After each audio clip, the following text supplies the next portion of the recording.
Les ministres, mesdames et messieurs les parlementaires, mes chers collègues, mesdames et messieurs, au nom des élus communistes, je voudrais d'abord transmettre toutes mes condoléances, toutes mes amitiés à la famille de Jacques Chirac, à ses proches, à sa famille politique. Avec la disparition de Jacques Chirac, premier maire de Paris, président de la République, nous pleurons chacun une part de nous qui disparaît. Nous parlons dans ce moment particulier, cet entre-deux où la polémique n'a pas sa place puisque le protagoniste n'est plus là pour se défendre, où l'historien n'a pas encore commencé son travail. Je suis né à la veille de l'élection de Valéry Giscard d'Estaing en 1974, mais mon engagement politique s'est forgé sous la présidence de Jacques Chirac, et j'oserais même le dire en ce moment solennel contre Jacques Chirac. Oui, je crois que je peux l'évoquer car Jacques Chirac était un de ces hommes politiques qui avait du respect pour ses adversaires. Et nous retiendrons de lui son profond respect et son écoute pour les adversaires politiques que nous étions. Il y a peut-être une part du destin du jeune Jacques Chirac qui a hésité, fort peu longtemps, à rejoindre les communistes après avoir signé l'appel de Stockholm. Il avouera lui-même en 1993 avoir vendu l'Humanité dimanche et avoir participé à une réunion de cellules du PCF.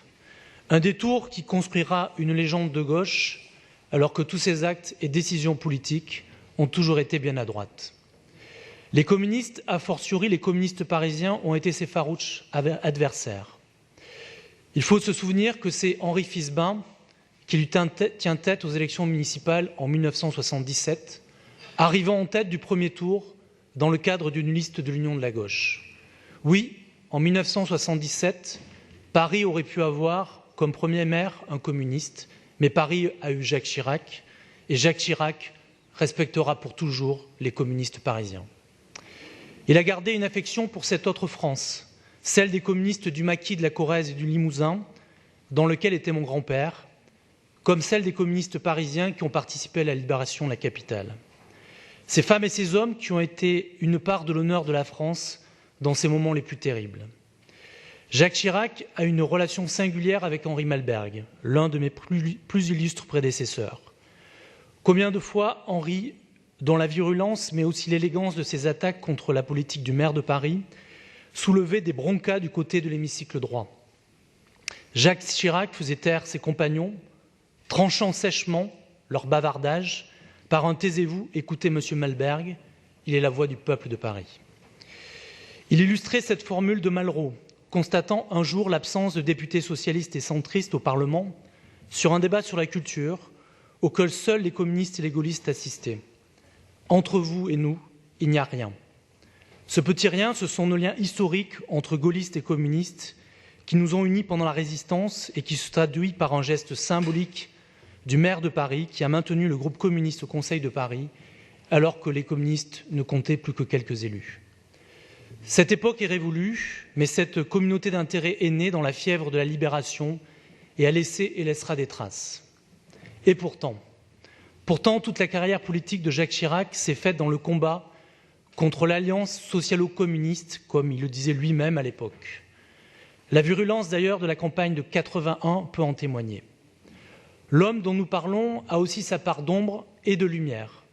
C'est évidemment l'homme qui a eu la phrase de trop sur le bruit et l'odeur, mais aussi l'homme de la victoire de la République face à Jean-Marie Le Pen. C'est celui qui a soutenu Simone Veil au moment du débat sur l'IVG, alors que dans sa majorité, certains la combattaient outrageusement. C'est celui qui connaissait admirablement bien l'art et la culture africaine, mais aussi qui a fréquenté les pires dictateurs. Nous nous souvenons tous de sa phrase visionnaire sur la crise climatique, la maison brûle et nous regardons ailleurs, mais aussi la reprise des essais nucléaires à Mururoa. C'est l'homme qui aura conduit de nombreuses politiques libérales et des privatisations, et nous nous souviendrons des conditions d'abandon de la loi Devaquet, qui a coûté d'ailleurs la vie à Malik Oussekine, mais aussi l'abandon du CPE. Nous n'oublierons pas qu'il savait négocier, et qu'au plus fort des événements de mai 68, il conseille le général de Gaulle. « Négocier, mon général », s'entendre avec les syndicats.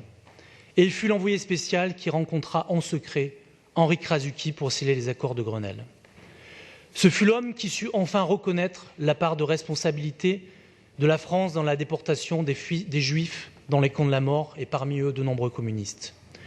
L'homme qui a su dire non à la guerre en Irak et aux Américains, celui qui portait haut et fort la voix de la France au Moyen-Orient, convaincu que l'humiliation permanente du peuple palestinien ne pouvait être la voie de la résolution de ce conflit. Enfin, nous avions une passion commune, celle du sport, celle de l'idéal olympique. Jacques Chirac était un défenseur inconditionnel de la candidature de Paris. Nous allons réaliser sa promesse et sa promesse de nager enfin dans la Seine. Je le disais en début de mon propos, quand le débat politique est franc et sincère, il ne peut qu'attirer le respect. Avoir le respect de ses adversaires était la vertu de Jacques Chirac.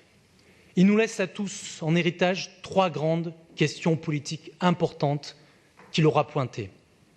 La fracture sociale, la montée de l'extrême droite et la crise climatique. À nous tous de prendre ces questions au sérieux et d'y répondre au risque de mettre en péril notre République. L'histoire jugera le rôle de cet homme, dont le mot contrasté est peut-être la meilleure définition. Je ne suis ni le juge, ni l'historien, ni le témoin direct. Je suis simplement la voix de ceux qui l'ont combattu hier, mais qui savent aujourd'hui ce qu'ils lui doivent.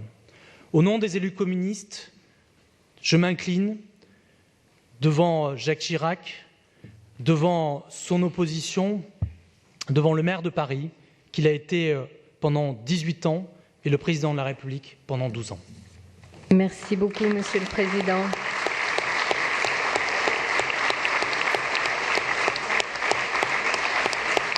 Vous avez fait